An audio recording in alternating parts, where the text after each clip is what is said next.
ঈদ জামাতের আরো খবরাখবর জানবো সহকর্মীদের কাছ থেকে। প্রথমে যুক্ত হতে চাই জাতীয় ঈদগাহ মাঠে রয়েছেন আমাদের সহকর্মী মোস্তফা মাহবুব, তার সাথে। মাহবুব, প্রথম জামাতে যেহেতু রাত সকাল ৮টায়, বর্তমানে মুসল্লিদের সমাগম কেমন দেখছেন এবং নিরাপত্তা ব্যবস্থা নিয়েও জানাবেন। কারণ আপনার মাধ্যমে প্রথমেই আমাদের দর্শকদেরকে জানাতে চাই ঈদ মোবারক। আমরা জাতীয় ঈদগাহ ময়দানে আছি সকাল থেকেই। আমরা দেখেছি যেমনটি ভোরবেলা থেকেই আসলে দিনের আলো ফোটার শুরু থেকেই কিন্তু দলে দলে নানা বয়সী মানুষ কিন্তু এই ঈদগাহ ময়দানে এসেছেন। আপনি জানেন যে জাতীয় ঈদগাহ ময়দানে ঈদের যে জামাত সেটি কিন্তু সকাল 8:30 অর্থাৎ 8:30 অনুষ্ঠিত হবে।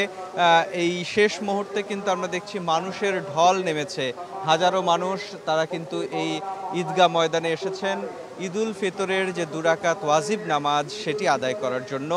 এই মুসল্লিদের যে ঢল আপনি দেখতে পাবেন, তাদের সঙ্গে আমরা কথা বলেছি, প্রত্যেকেই কিন্তু বেশ উচ্ছ্বসিত। 1 মাস সিয়াম সাধনার পরে ঈদুল ফিতর আসে কিন্তু আনন্দের উৎস হিসেবেই।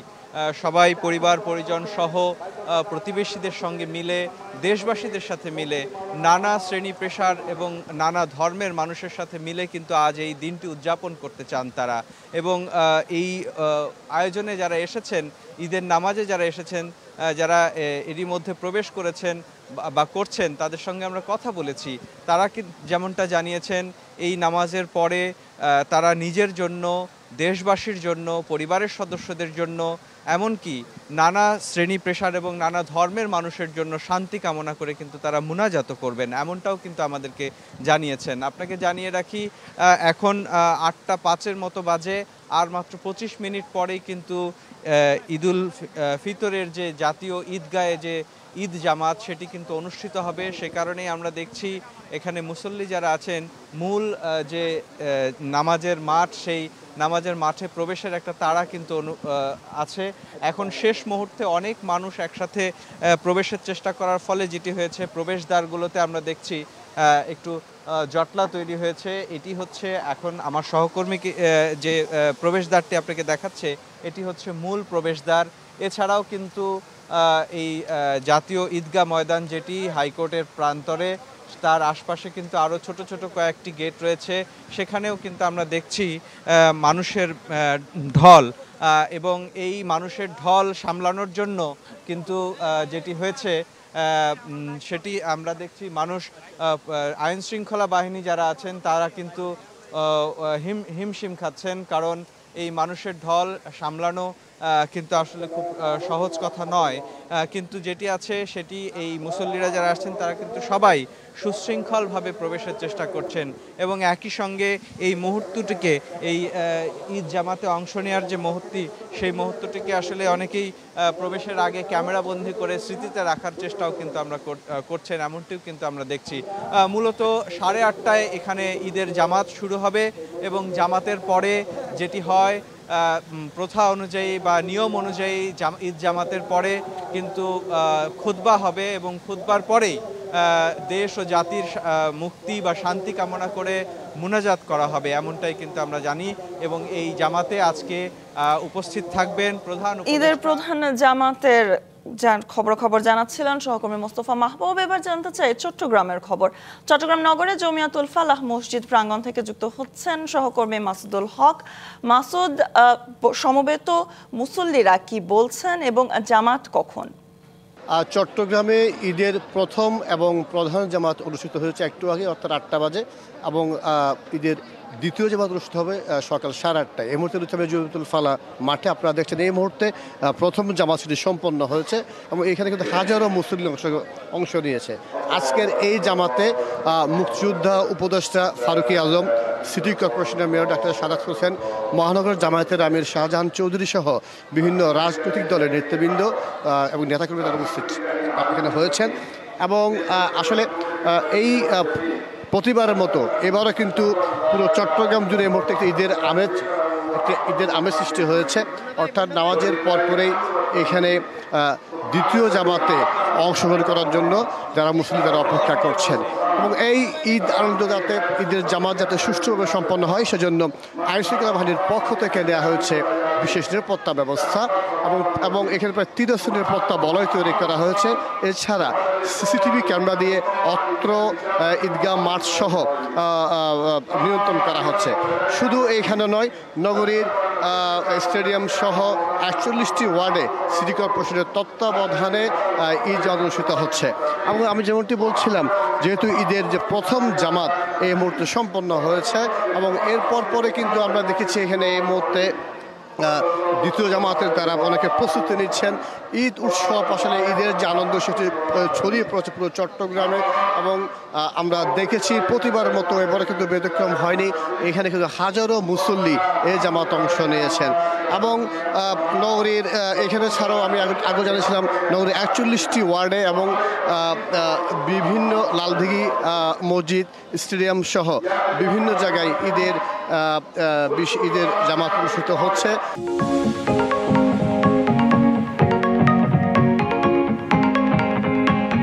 এবং এই ঈদে যাতে মানুষ সুষ্ঠুভাবে ঈদের জামাত সম্পন্ন করতে পারে এবং কর্পোরেশনের পক্ষ থেকে নেওয়া হয়েছে নানা ব্যবস্থা যাতে মুসল্লিদের কোনো ধরনের সমস্যা না হয়। এবং এইখানে যারা আসছে প্রত্যেক মুসল্লিদেরকে কিন্তু প্রধান যে গেট সেই গেটে কিন্তু তল্লাশি করে বিশেষ নিরাপত্তার মাধ্যমে এখানে কিন্তু প্রবেশ করানো হয়েছে যাতে অনাকাঙ্ক্ষিত কোনো ঘটনা না ঘটে। এবং যে আপনারা দেখছেন যে মানুষজন এই মুহূর্তে তারা নামাজ শেষে অপেক্ষা করছেন, অনেকে রয়েছেন দ্বিতীয় জামাত অংশগ্রহণ করার জন্যে। তো আরেকটি বিষয় হচ্ছে আমি আগেও বলছিলাম যে ঈদের যে আনন্দ এবং ঈদ আয়োজন আইনশৃঙ্খলা বাহিনীর তারা প্রতিবারের মতো এবারও কিন্তু বিশেষ নিরাপত্তা ব্যবস্থা তৈরি করেছেন। এখানে আমরা দেখেছি পুলিশ, র্যাব সহ গোয়েন্দা পুলিশের সদস্যরা এখানে রয়েছেন। তারা এখানে যারা জামাত পড়ার জন্য আসছে জামাতের মুসল্লি তাদের তল্লাশি করে এখানে ঢুকানো হয়েছে। তো যেমনটি বলছিলাম এই মুহূর্তে পুরো চট্টগ্রাম জুড়ে একটি ঈদের আমেজ যেটি ছড়িয়ে পড়েছে পুরো চট্টগ্রাম জুড়ে। এবার জানাতে চাই খুলনার খবর। খুলনার সার্কিট হাউস ময়দান থেকে আমাদের সাথে যুক্ত হচ্ছেন সহকর্মী আমিরুল ইসলাম। আমিরুল, আপনার পেছনে মুসল্লিদের প্রচুর সমাগম দেখতে পাচ্ছি, তারা কি বলছেন, নিরাপত্তা ব্যবস্থাও বা কেমন? আপনাকে এবং আপনার মাধ্যমে সকলকে জানাই ঈদের শুভেচ্ছা, ঈদ মোবারক। খুলনা যে ঈদের যে প্রধান জামাতটি সকাল ৮টায় খুলনা সার্কিট হাউস ময়দানে অনুষ্ঠিত হয়েছে এবং এখানটায় যেমন প্রশাসনিক কর্মকর্তা এবং রাজনীতিবিদ সর্বস্তরের মানুষ এই জামাতে অংশ নেয় এবং এখানটায় যে ছিল যে নিরাপত্তা বলাটা বলতে এখানটায় যে প্রবেশ দ্বারগুলি ছিল সেই প্রবেশ দ্বারগুলিতে আইন শৃঙ্খলা বাহিনীর পক্ষ থেকে তল্লাশি চৌকি বসানো হয়েছে এবং এই তল্লাশি চৌকির মধ্য দিয়ে যে সকল মুসল্লিদের প্রবেশ করতে হয়েছে।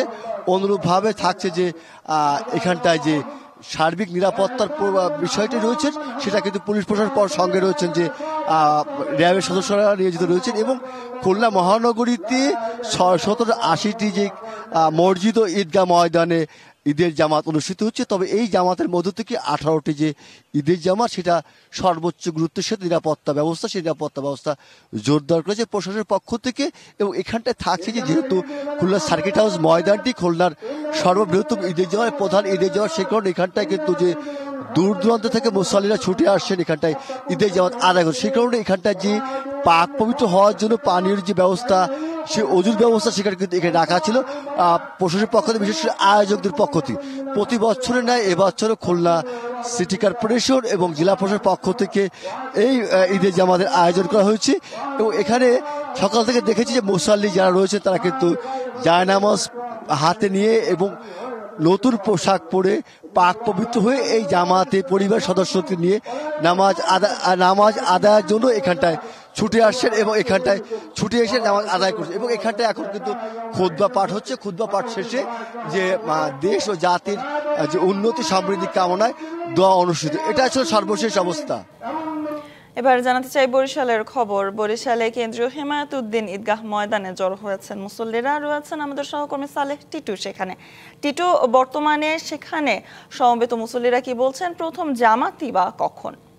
আর দীর্ঘ এক যুগের বেশি সময় পর কিন্তু বরিশালের যারা বিএনপি এবং জামাতের যারা নেতৃবৃন্দ রয়েছেন তারা কিন্তু বরিশাল কেন্দ্রীয় ঈদগাহ ময়দানে জামাত আদায় করতে এসেছেন। কারণ বিগত সরকারের আমলে কিন্তু তারা এভাবে জামাত আদায় করতে পারেনি, সেখানে কিন্তু বাধার সৃষ্টি হয়েছিল। স্বর্ণা, আমি এই মুহূর্তে অবস্থান করছি বরিশাল কেন্দ্রীয় ঈদগাহ ময়দানে। সেখানে কিন্তু সকাল 8টায় নির্ধারিত সময়ের মধ্যেই কিন্তু নামাজ আদায় হয়েছে। এখন শেষ মুহূর্তে যে খুতবা পাঠ করছেন, এখানে যে নামাজ পরিচালনা করছেন এখানে বরিশাল কায়রোট মসজিদের খতিব ডক্টর আব্দুল্লাহ আল মামুন, এখন খুতবা পাঠ হচ্ছে। খুতবা পাঠের পর কিন্তু মোনাজাত পরিচালনা করবেন। কিন্তু এই ভাগে আমার সাথে এখানে যারা আসছেন আজকে বরিশাল বিএনপির কেন্দ্রীয় নেতৃবৃন্দ মুজিবুর রহমান সরওয়ান তিনি এসেছেন, জামাতের নেতৃবৃন্দ এসেছেন, এছাড়া বিভিন্ন যে রাজনৈতিক সংগঠনের নেতৃবৃন্দ এসেছেন তারা কিন্তু স্বস্তি প্রকাশ করেছেন। কারণ দীর্ঘ এক যুগেরও বেশি সময় পর কিন্তু তারা এই বরিশাল কেন্দ্রীয় ঈদগাহ ময়দানে প্রবেশ করলেন। এর আগে কিন্তু তারা এভাবে প্রবেশ করতে পারেননি এবং তারা ঈদের জামাতও কিন্তু আদায় করতে পারেননি। এছাড়া বরিশালের বৃহত্তর যে জামাত আদায় হবে ঈদের জামাত, সেটা চরমনাই দরবার শরীফে। এছাড়া দ্বিতীয় বৃহত্তর জামাত অনুষ্ঠিত হবে উজিরপুরের গুঠিয়া আল মামুন জামে মসজিদে। এছাড়া বরিশাল নগরীতে আমার সাথে কথা হয়েছে বরিশাল বাংলাদেশ ইমাম সমিতির সাথে, তারা জানিয়েছেন বরিশাল নগরীতে প্রায় 5 শতাধিক মসজিদ রয়েছে, সেখানে সকাল 7টা থেকে সকাল 10টা পর্যন্ত কিন্তু নামাজ আদায় হবে। এছাড়া জেলা উপজেলা মিলে প্রায় 7,000-এর মতো কিন্তু মসজিদ রয়েছে, যে মসজিদে এই ঈদের জামাত কিন্তু আদায় হচ্ছে। সর্বোপরি এখন বলা যায় যে 5ই আগস্টের পরবর্তী সময় কিন্তু এখন স্বস্তিতে মানুষ যে একটু নামাজও পড়তে পারতো না সেটাও কিন্তু বোঝা গেছে। এতদিন কিন্তু তারা এই কথাগুলো কিন্তু বলতে পারেনি, কিন্তু এই কথাগুলো এখন স্পষ্ট হচ্ছে যে 5ই আগস্টের পর তারা এখন স্বস্তিতে একটু ঈদের জামাত আদায় করে। এবার যেতে চাই ময়মনসিংহে, সেখানে আঞ্জুমান ঈদগাহ মাঠ থেকে জামাতের খবর জানাতে আমাদের সাথে যুক্ত হচ্ছেন সহকর্মী রাকিবুল হাসান রুবেল। ময়মনসিংহে লোক সমাগম আমরা প্রচুর লক্ষ্য করতে পারছি, সমবেতরা কি বলছেন, জামাতই বা কখন? ঈদ মোবারক। এই মুহূর্তে কিন্তু ময়মনসিংহের যে আঞ্জুমান ঈদ রয়েছে এই মাঠে ঈদের নামাজ কিন্তু এই মাত্র হয়েছে। হওয়ার পরে কিন্তু বয়ান চলছে, দেখতে পাচ্ছি আঞ্জুমান মাঠে কিন্তু আঞ্জুমান ঈদগাহ মাঠে কিন্তু প্রচুর লোকের সমাগম হয়েছে। এখানে দেখতে পাচ্ছেন যে মাঠটি কানায় কানায় হয়েছে। সমস্ত ময়মনসিংহের যে মানুষ তারা কিন্তু আঞ্জুমান ঈদগাহে নামাজ পড়ার জন্য এসেছেন। এই মাঠটি কিন্তু কানায় কানায় হয়েছে। নামাজ শেষে ইমাম সাহেব বয়ান করছেন, বয়ান শেষে মোনাজাত হবে। মোনাজাতে দেশ ও জাতির উম্মার শান্তি কামনা করে দোয়া পাঠ করা হবে। এই ইমাম সাহেব যে মাঠের ইমামতি করেছেন উনি কিন্তু বয়ান করছেন, বয়ান শেষে মুসলিম কামনায় দোয়া পাঠ করা হবে। তাছাড়াও ময়মনসিংহের যে কিন্তু ময়মনসিংহ বাংলাদেশ মাঠ, বড় মসজিদ সহ প্রায় আবারও ফিরে আসতে চাই ঢাকায়। ঢাকা উত্তর সিটি কর্পোরেশন এলাকার বাসিন্দাদের জন্য ঈদ জামাতের আয়োজন করা হয়েছে আগারগাঁওয়ের পুরাতন বাণিজ্য মেলার মাঠে, এবং সেখানে রয়েছেন সহকর্মী ফরহাদুজ্জামান। ফরহাদ, জামাত কখন, প্রথম জামাত এবং লোক সমাগম আপনি কেমন দেখছেন? ঈদ মোবারক স্বর্ণা। বিগত 400 বছরের ঐতিহ্যকে ফিরিয়ে আনার জন্যই আসলে এবারের ঈদ মিছিল এবং ঈদ পরবর্তীতে যে সাংস্কৃতিক অনুষ্ঠান এবং ঈদ মেলার আয়োজন করেছে ঢাকা উত্তর সিটি কর্পোরেশন। আমরা দেখতে পাচ্ছি সকাল থেকেই কিন্তু বিপুল সংখ্যক মানুষ, নারী এবং পুরুষ সবাই কিন্তু আসতেছে এখানে ঈদের জামাতের জন্য। আজকে 8:30টায় জামাত হবে, এরপরে 9টায় এখান থেকে ঈদ মিছিল শুরু হবে, যেটা সংসদ ভবনে গিয়ে শেষ হবে। সেখানে কিন্তু সাংস্কৃতিক অনুষ্ঠানেরও আয়োজন করা হয়েছে। এখন পর্যন্ত এইখানে বিপুল পরিমাণ মানুষ আমরা দেখতে পাচ্ছি আসছে, এবং এই উপলক্ষে ব্যাপক নিরাপত্তা ব্যবস্থা কিন্তু জোরদার করা হয়েছে। পাশাপাশি এখানে আজকে নারীদের জন্যও নামাজের ব্যবস্থা রয়েছে, এবং এখন পর্যন্ত কোনো যাতে যেন ঝামেলা হয় না সেজন্য জন্য আইন শৃঙ্খলা বাহিনীও তারা ব্যাপক নিরাপত্তা ব্যবস্থা রেখেছে। আমরা দেখতে পাচ্ছি এখনও কিন্তু অনেক মানুষ কিন্তু নামাজের জন্য আসছেন, এবং এখানে যে তারা বলছেন যে বিগত 400 বছর আগে যে ঈদ মিছিল বা যে আনন্দটা হতো সেটার জন্য তারা আসলে ফিরে পাচ্ছে, অনেক উৎসাহ উদ্দীপনা নিয়ে আসছে। আমরা বেশ কয়েকজন মুসল্লির সাথেও কথা বলেছি, তারাও আমাদেরকে এমনটি জানিয়েছে। আমরা একজন মুসল্লির সাথে কথা বলবো, যিনি আসলে আমাদেরকে জানাবেন যে এই যে 400 বছরের ঐতিহ্য ছিল ঈদ মিছিল এবং আয়োজন, এটা আসলে আপনাদের কেমন লাগছে বা এটা ফিরে পেয়ে কেমন লাগছে? আসলে এটা তো আমাদের অনেক চাওয়া ছিল যে আমরা হয়তো কখনো এরকম একটা ক্রাউডে ঈদ নামাজ আদায় করবো এবং এরপরে পুরনো যে ঐতিহ্য ছিল সেইভাবে আমরা নতুন করে আবার সেই রকম একটা আনন্দ মিছিল করব, আমরা একটা সাংস্কৃতিক অনুষ্ঠান করব এবং মনে ভরপুর আনন্দ নিয়ে আমরা বাসায় ফিরবো। তো আমাদের এই ঐতিহ্যটা আমাদের উপদেষ্টা মহোদয় ফিরে দেওয়ার চেষ্টা করেছেন। আমরা চাই এটা প্রতি বছর হোক এবং এটা সরকার শুধু নয়, আমরা এই ঐতিহ্যটাকে ধরে রাখতে চাই। এটা আমাদের দীর্ঘদিনের চাওয়া এবং আমরা পরবর্তী যেন এটা আমাদের বজায় থাকে। ধন্যবাদ। ঈদ মোবারক।